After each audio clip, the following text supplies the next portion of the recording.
Your tea's ready. Oh, that's the alarm. That's awesome. Go ahead and pour your tea and we'll get started. Well guys, we're here today at the beautiful Coffee Box. It's a new establishment here in town. Actually, it's right around the corner. We're in Scotch Plains. They're bordering us right in Plainfield. It's literally a few blocks from our office. We're really excited to shoot here today because, like you know, we always like to support local establishments. We really wanted to showcase our agents and showcase Nichola today so we could learn a little bit about her and where she came from and what her plans are for her future. So Nichola, without any further ado, can you tell us a little bit about yourself, a little bit about your background? Sure. Started out originally from the Caribbean. My family is by nationality Guyanese. Been in the country now for about 20 years, maybe a little more. Went to school locally, went to Rutgers, graduated a couple years back, maybe more than a couple, from Rutgers. Have a background in human resources, was in human resource and training and development for about 15 years. Consulted with nonprofits agency the last 2 years, and here I am. Can you tell us a little bit more about your nonprofit things that you did back in your previous life? Sure. The organization I was affiliated with was the Urban League of Essex County. Essentially, their goal is to go ahead and bring assistance to the urban community, and they do that in different ways. Some of the ways they do that is by offering different services to the community. For example, the service could include things like job preparation, job searches. It could include financial counseling. It can include anything to help them. Whatever their needs are, they come in there and we figure out a way to help them. Different programs. When I first met you, one of the biggest things you mentioned to me was that when you wanted to get into this business, you were here really to help. You know, you wanted to help people into their homes. You weren't in it for the money. It wasn't something that was your goal. You wanted to be in a business where you can make a difference, help people, and in return also have time for your family and have time for the important things in life, and not just a 9-to-5 that, or maybe even more than a 9-to-5 that just like took over your life. Can you elaborate on what those thoughts were? Sure. Within the last 6 years, I had 3 children, 3 girls. So the young professional that worked the 60, 70 hours and traveled a lot just didn't work anymore for the mom of 3 girls who absolutely adores motherhood and who wants to be the mother that I always thought to be. So with that in mind, I had to look for something that would be able to meet the need and still satisfy my desire of just being in the community and helping to take care of people, helping to meet people's needs. So real estate was the right fit for a couple of reasons. My husband and I started investing about 10 years ago, doing things to help build wealth, to be able to do more for our children. So it was the perfect fit because the goal essentially was to take that knowledge and help to do the same thing for other people. Whatever knowledge we acquired over the years and learned, I kind of wanted to take that and help other people realize their dreams, help other people build wealth for themselves. Yeah, because going into a business like real estate, it's 100% commission, so that could be scary for a lot of couples. So you're telling us that you had the full support of your husband when you made this decision to go into a new venture like real estate? He was okay with it? Was he nervous? Were you nervous? Can you tell us a little bit about that? About the full support, I have an awesome husband. I can pick anything, and I think my husband would be supportive. I think I was more nervous. I think I was nervous because, going into something new, you always have the doubt. You always have a little bit of apprehension. What if something doesn't work? What if it's not what you thought it was going to be? But like anything else, we thought it through. We made calculated decisions. We kind of set plans for the best case scenario. We set plans for the worst case scenario. Like anything else, we always talk about backup, and we go in head first and we put our best foot forward and we do whatever we have to do to make things happen. So is it something for you to be nervous about? Yeah, but you know, like you kind of know what you can do, you know what you're willing to give, and like anything else, I feel like it's something you're going to get out what you put in. Absolutely. I feel like if you make the commitment and you do what you need to do, you know, you have the instruction of great people, great mentors who have been there and have done what you want to do. I feel like, you know, I won't fail. I won't fall short. You know, and if something isn't right, then I feel like it's my responsibility to search through. Like, did I miss something? Was something not in place? And my husband is 100% supportive of that every day. What's going on today? What's new? And he's looking for me to help him learn more. Like, oh, did you see something? Did you do something? And he's always there, 110%. I think the key for us was always just having like a backup plan. The key for us was always planning so that if something didn't go our way, we would still be okay. Having reserves and like securing our finances. Absolutely. So you're still relatively new in the business, right? How have your first impressions treated you so far? What do you think about the business so far? Are you still as passionate as you were on the first day? Has the business already thrown some curveballs your way? Can you give us some experiences that are kind of like brought you to reality what real estate and this kind of business is like? I think I am new to it. I am still learning. I think what I feel now more than before is I see the big opportunity to really help people realize their dream. Investing in real estate like a first-time home is probably one of the greatest investment an average person would make, probably.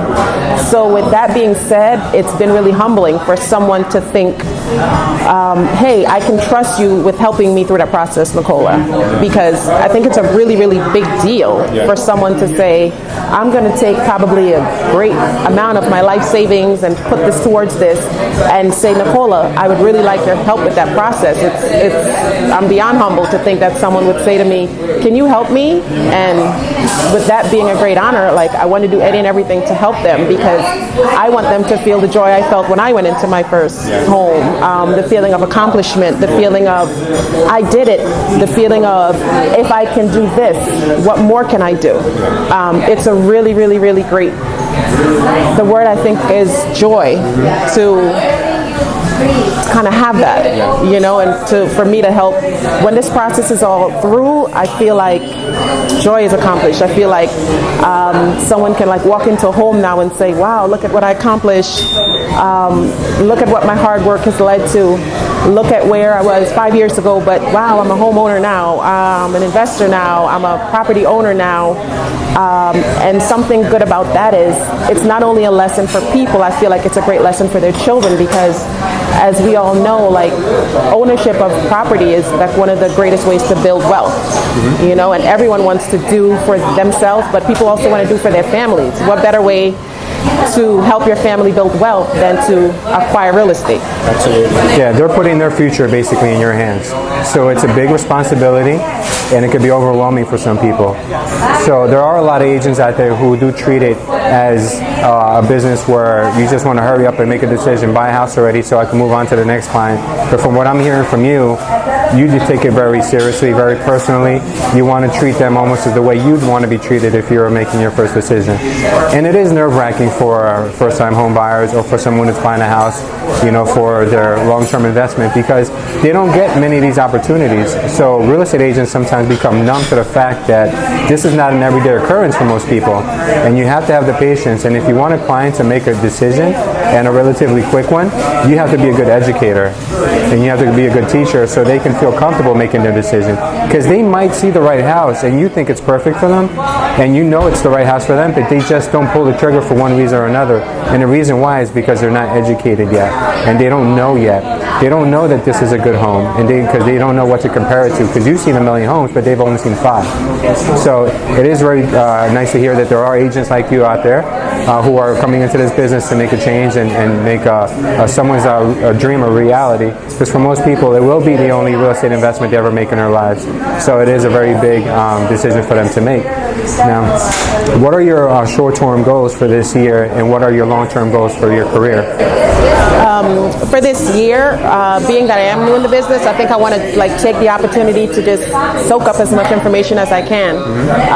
Information that, like you said, it's crucial to those people who just don't know. All that education that they're going to need going out there, all the things that are changing now with the change in administration. I understand there's some things changing, real estate laws, finance. I'm learning more about financing and the different options out there. So short-term wise, I want to definitely get as much knowledge as I can to be equipped so I can meet the people's needs, educate the people. Long-term, I really would like to be on the execution side. Now that we know what we want, now that we know all we need to know, let's build some wealth. Let's close some deals. Let's help people realize their dream. Let's bring some more joy. I think one of my favorite authors, his name is John Gray, he says, joy disarms the broken heart and it allows healing to begin. One of the things in the future I really hope to do is to kind of help people to realize, okay, this is a home, but help them realize the meaning of it, the accomplishment of it. Now that we've accomplished here, help them kind of go to the next step. What's the next step for you? How are we going to live now and be here and then do more? Sometimes people, it's easy to kind of get to a goal and then you kind of get stuck there. I think it's good to get there and be there for a while, but I think anything that's not growing and changing, sick or dead. So I want to be able to show what's the next step now. Now you have this one. What do we need to do from here? How do we move forward? Do we want to maybe take the education side and share it with other people? Do we want to maybe get our finances in order so we can look at investing? What do we want to do? Do we want to help our brother or sister in some kind of way where we can help them to get what we have? Just kind of spread that in the future so that we can mimic what we've done once. Awesome. Very good. In long term, you see yourself in this business, I'm sure, 5 or 10 years from now. What's Nichola going to look like in 5 and 10 years? What is Nichola's daily planner going to look like? Do you have any idea or conception of that yet? Somewhat. One of the things I love about the business is the flexibility. 5 or 10 years from now, I want to utilize the flexibility to be able to, while I'm running my business, do more in the community. Yes. My husband and I started a nonprofit organization called Certain Hope, and by then I want to do bigger projects. The first project we're starting with is pretty small, just going into Guyana and doing a weekend of seminars and book sharing, building a little library. 5 years from now, I want to do more with that. I want to, instead of, we're scheduled to, for the conference so far it's 60 people coming, I want to impact a bigger crowd so that hopefully they can impact a bigger crowd. 5 years from now, I would love for my project to expand between U.S. and Guyana to maybe another place, maybe another part of the U.S. or maybe another country. It's all about the people you touch. It's all about the people's lives you lift up. Something else that John Gray says, again, one of my favorite authors, he said that you can't, let me get this right. He says that honor is the currency of elevation.